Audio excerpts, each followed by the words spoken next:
Good evening, everyone. Welcome back to another show of Her Story in the Making, presented by Women of Fantasy Football, powered by Fantasy Alarm. I'm your host at Britt Flinn on Twitter, and we have a very special guest tonight, the Queen, and somebody who I've been following for a long time, one of the very first women I started following in the space. We've got Bonnie Robinson at Fantasy Queen B. How are you? I'm great. How are you, Britt? I'm so I'm so excited to good. be here. I'm excited to have you. Like I said, you were one of the first women that I started following in the space, and I love the work you do and your story. I didn't know half of the things that we're going to talk about tonight, and you just have such an interesting and complex history, and I'm excited to get into it. So thank you for coming on. Well, thank you for having me. We've got Josh in the chat. Hey, Josh. Always being supportive. Anybody else in the chat, if you have any questions for Bonnie, feel free to drop them in here. We'll get them onto the show.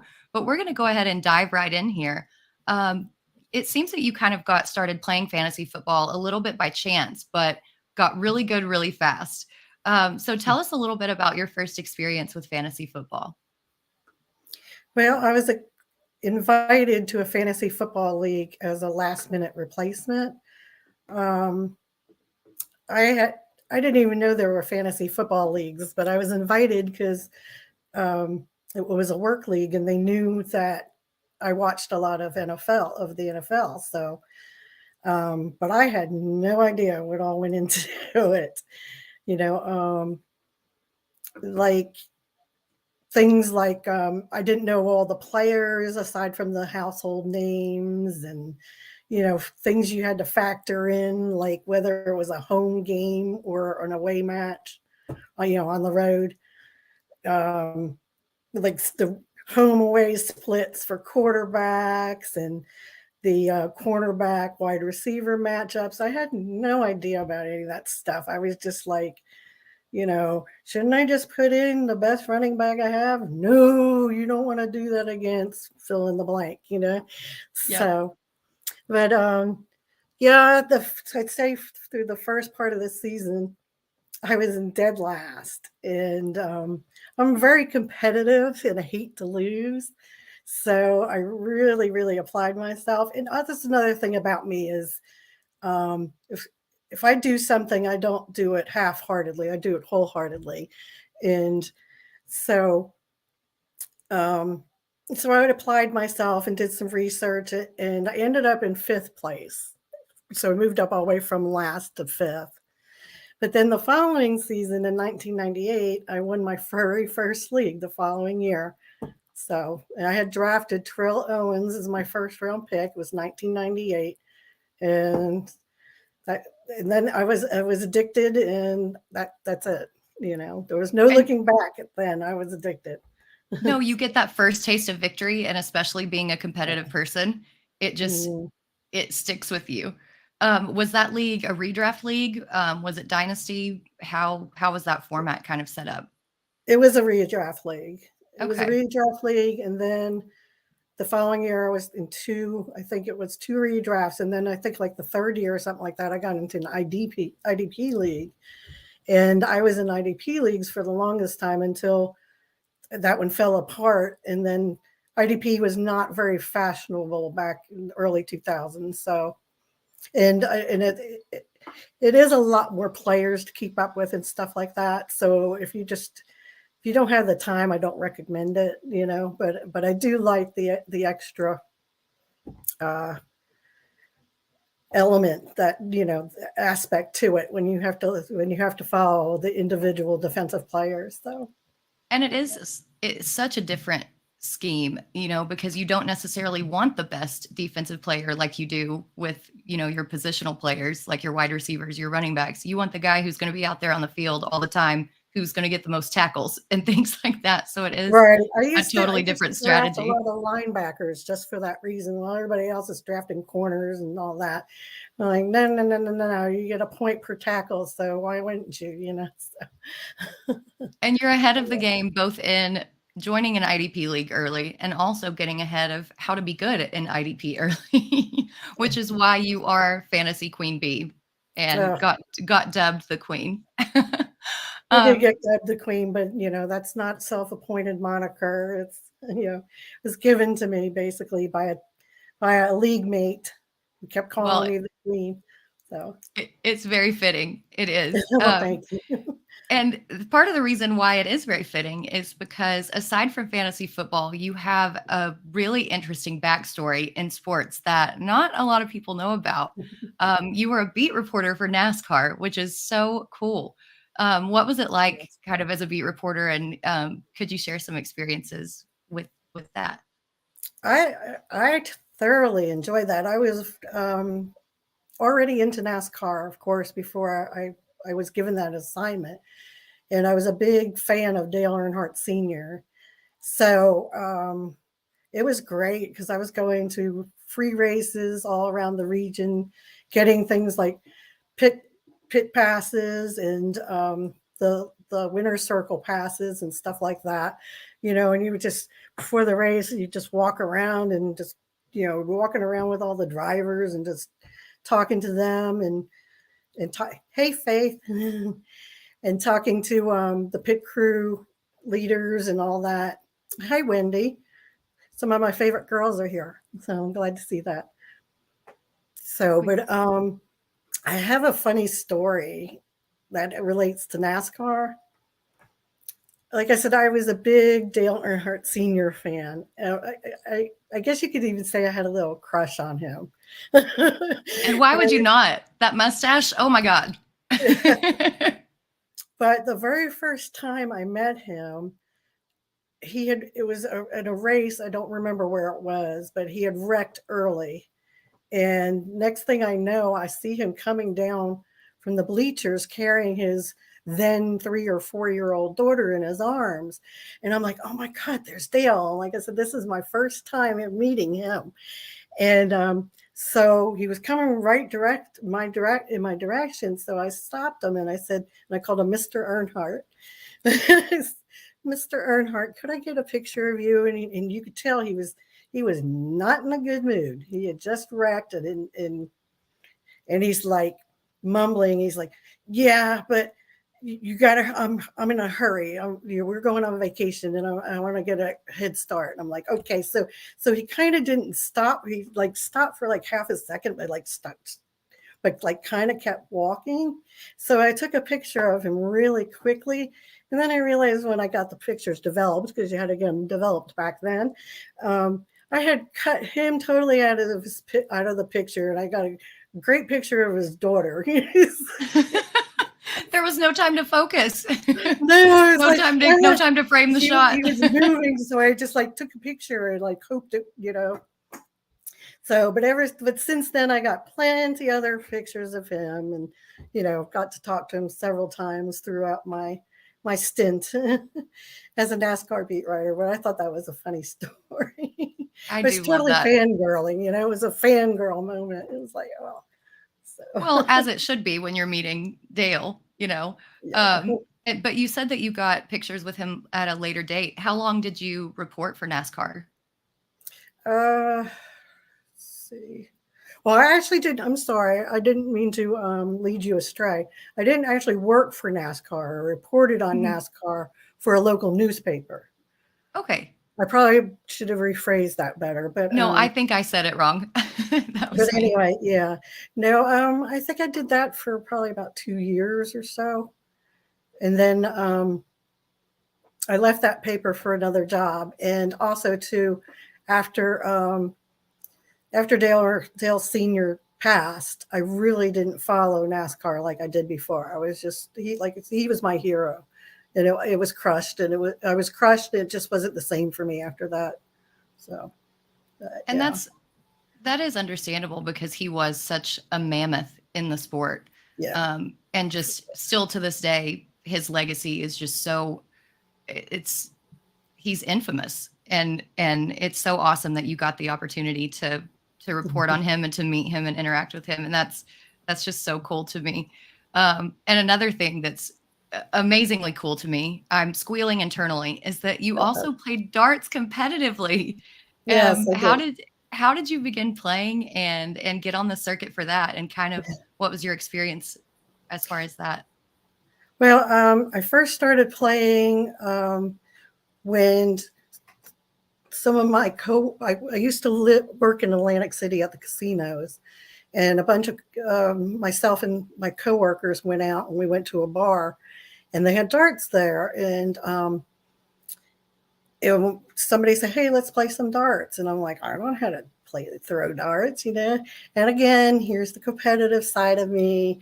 I'm like, okay, I'm going to practice, and next time we all go out and we play darts, I'm going to know how to do this. So it's just something that I took up. I ended up joining a local dart league in Atlantic City. And then when I moved here, I joined the local dart league here, and then started going to sanctioned tournaments and stuff like that, and got ranked regionally. I was ranked regionally and nationally at one point.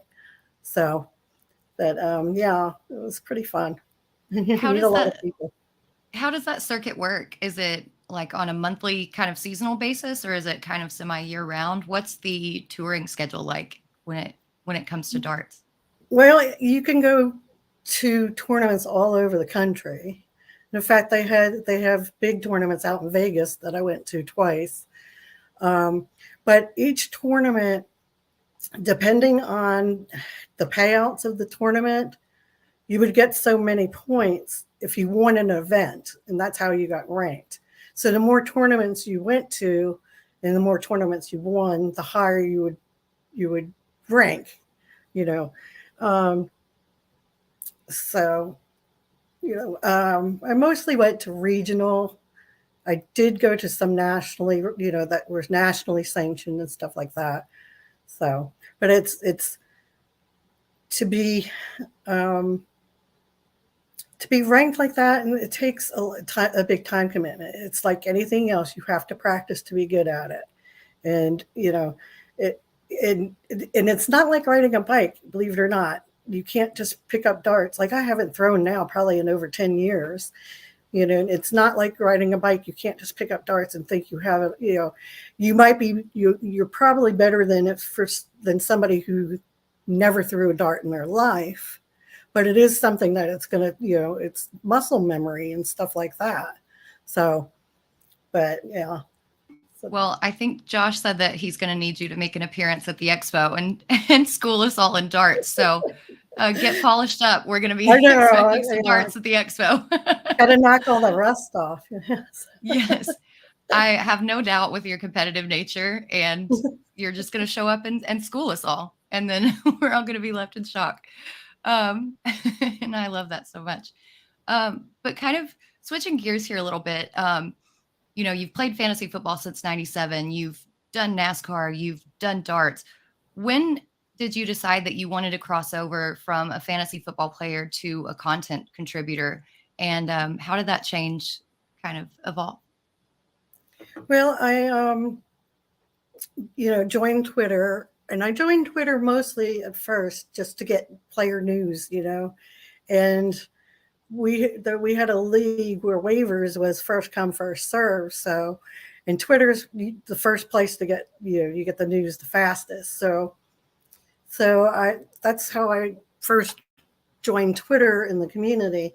And then I just started following other, analysts and commenting on their posts and stuff like that. And I'm like, could be something I could do. But what really prompted me to write something was when Todd Gurley had signed with the Falcons back in 2020. There was a lot of hype surrounding him going there. And I was not, there are people who said, oh, they're gonna make him a bell cow, he's gonna return to form. And I was skeptical of that. I basically said the water in Atlanta is not going to heal Todd Gurley's knee problems, especially when he has an arthritic component to his knees. So I decided, well, I'm just going to write something. I haven't written, I used to work for newspapers quite a bit, not just covering NASCAR, but I also covered local government and lots of other things. But after being out of the newspaper business for a while, I hadn't written anything. So I just wrote a story about, look, guys, it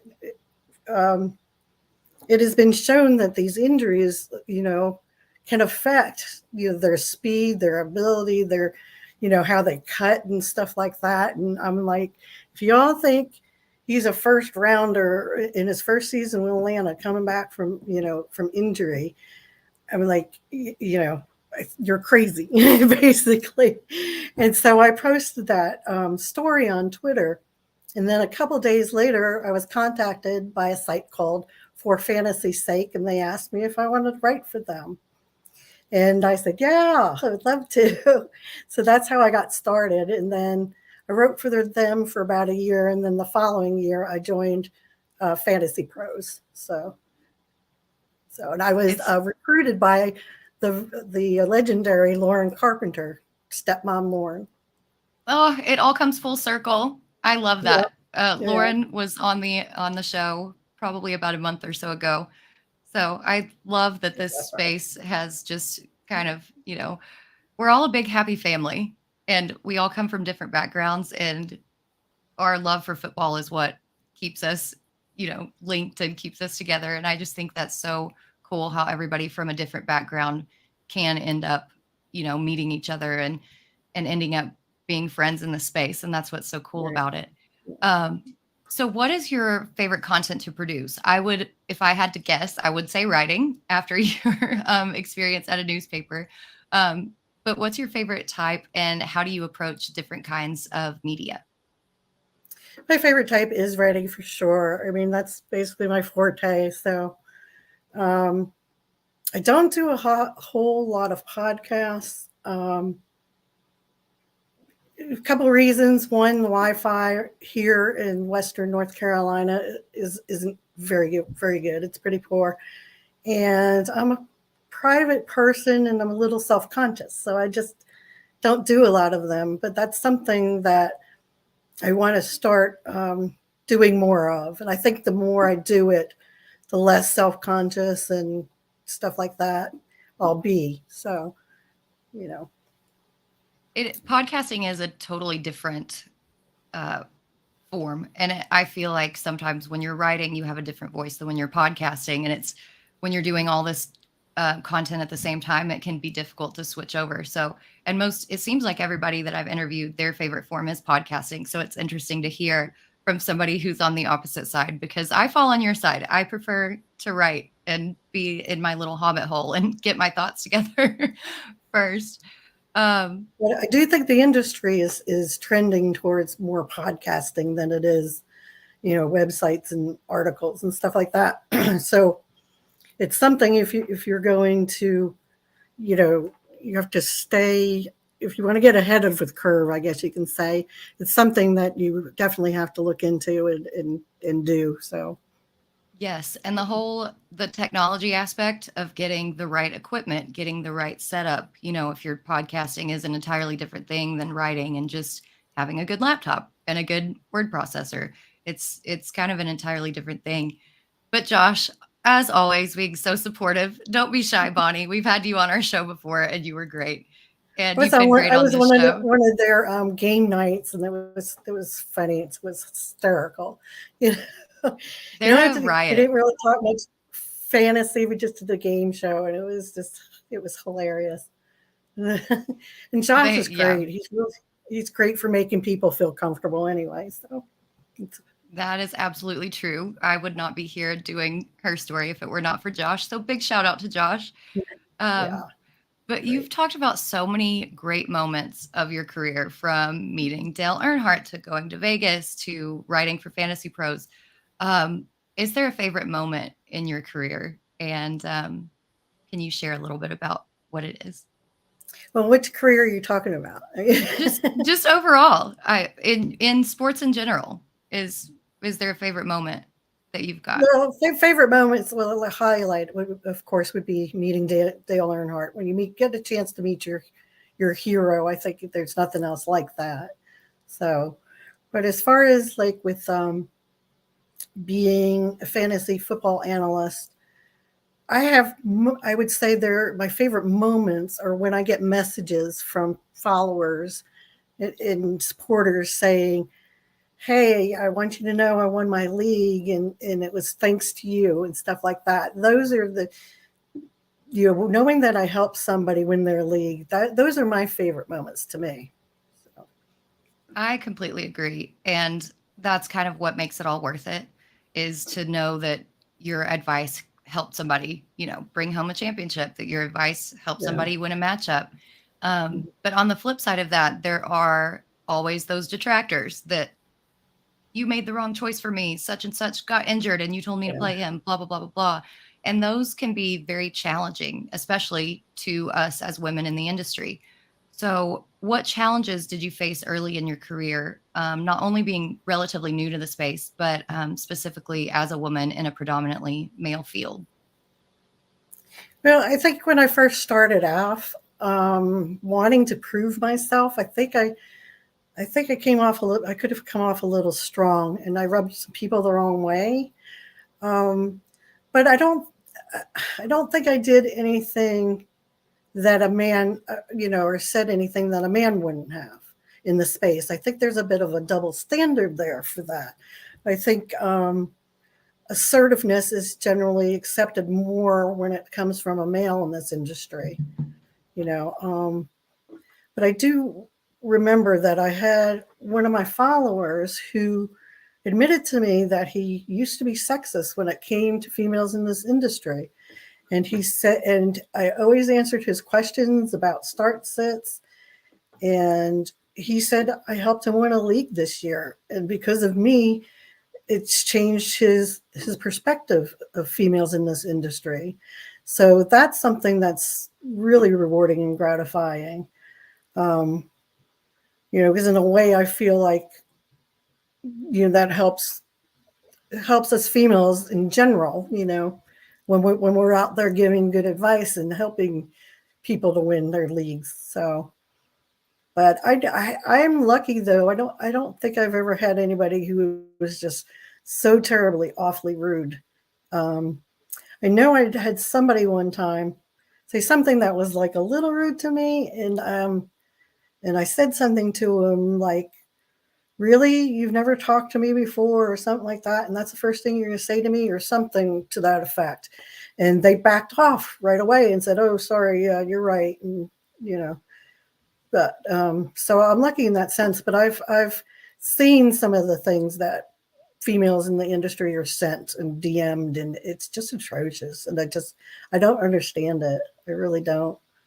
It's kind of the Wild West out there sometimes when it comes to the stuff that's sent in DMs, but people like you and people like Women of Fantasy Football, and that's what our goal is, to show that women can be in this space and that we deserve a spot in this space. And you're proving that with all your work and with everything that you're doing. And maybe in the next few years we won't have to put up with that. So well, thank you. That's kind of you. And it seems like you've got a very level way of dealing with those people. And it seems like you would have a lot of advice for when that stuff comes in.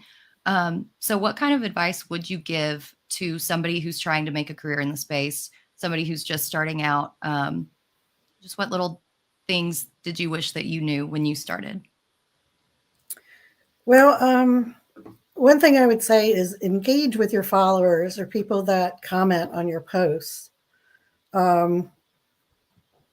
People want to be heard. They want to talk and discuss things too. That's, and they, just because they're Tommy from Tinseltown and they only have 5 followers doesn't mean that they can't converse about fantasy football and have legitimate questions.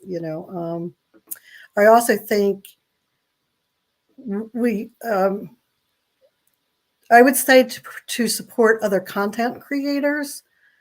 If you want them to like or retweet your content, then you should reciprocate the favor. I know there's some people out there that they're like, hey, can you post this for me or whatever? But then they don't reciprocate. And it's like, well, why should I help you if you're not willing to help me, kind of thing. And I don't know if that's a bad attitude, but you know, you should just always return the favor. Also, let your personality shine through in whatever you do, whether it's on a podcast and if it's in a written article. I've had the most engagement on posts if they that were humorous. I'll get more engagement and more comments on something that I wrote that happened to be funny than on a hard-hitting statistical post about this player or something like that. So those are all ways I would say to get some, exposure and get yourself out there and get some followers for yourself. And like I said, support others in the community. So I think that's all excellent advice, especially number one, supporting other people in the space. We are one big family when it comes to the end of the day. And kind of showing your personality. It's hard for me to get lost in the numbers. And sometimes I just want to be like, numbers, analytics, da, da, da, da. And that doesn't work. People can read numbers from any number of sites, but your personality is what brings you to the forefront. And that's what's really cool about Twitter, is kind of seeing everybody's different personalities and what's going on behind the numbers. So I think that's excellent advice. I know, like, one thing that I've noticed, like, you can't just say something like, excuse me a second. My voice is gone. It's allergy season, and we're in the South. It's all over the place. It's like, it's easy to say, start Terry McLaurin this week. But I think when you do give some facts and statistics and back it up, it's a little bit more, meaningful, and people will take you more seriously. They'll say, oh, okay, well, I didn't think about that, or something like that. So. Oh, yeah. Well, numbers are always very important, but the personality part is and that was something hard for me, because I tend to be, I wouldn't say shy, but I'm very private, and I'm always, and I'm kind of afraid to put myself out there and to not be taken the wrong way, because I tend to have a very sarcastic sense of humor, and it can come off as, assertive or arrogant, maybe even to an extent. And it's not like, and it's funny because I don't even think of it that way, because I know everybody who knows me in my real life knows that's how I am and gets me, and they know it's a joke, but sometimes I got to realize, ooh, that doesn't sound just right now. I have to reword something sometimes. And I'm like, somebody who doesn't know me could really take that the wrong way. So you have to be careful with that as well. Very much so. The tone of voice versus text is completely different. So that's very good advice too. I've been guilty of that a time or two myself. But we're getting close to the end of the show. Guys in the chat, if y'all have any questions for Bonnie, drop them in there and we'll get them answered real quick. But since the show is called Her Story in the Making, tell us how you see your story continuing and some goals that you're setting for yourself in this space going forward. To continue to grow and learn.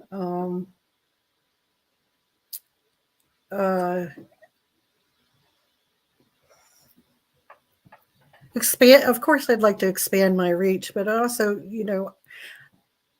to continue to grow and learn and become a better fantasy football analyst, and maybe ultimately become one of the most respected analysts in the industry.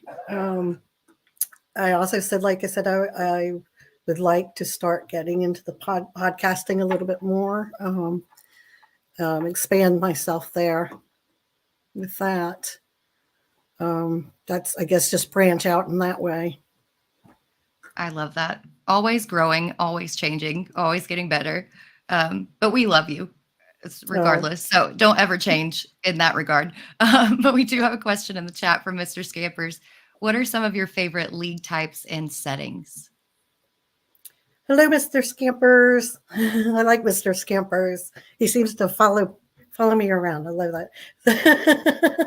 But anyway, I really like dynasty leagues. I think dynasty leagues, one thing I do think I'm pretty good at is drafting. And I remember when I was just in redraft, I really wanted to try dynasty so bad because I'm like, I feel like dynasty rewards you when you draft well, you know, whereas like in redraft, you can draft a great team, but if you have 3 or 4 people get injured in the season, well, there goes your season. However, with dynasty, you'll still have those players for next year. So, as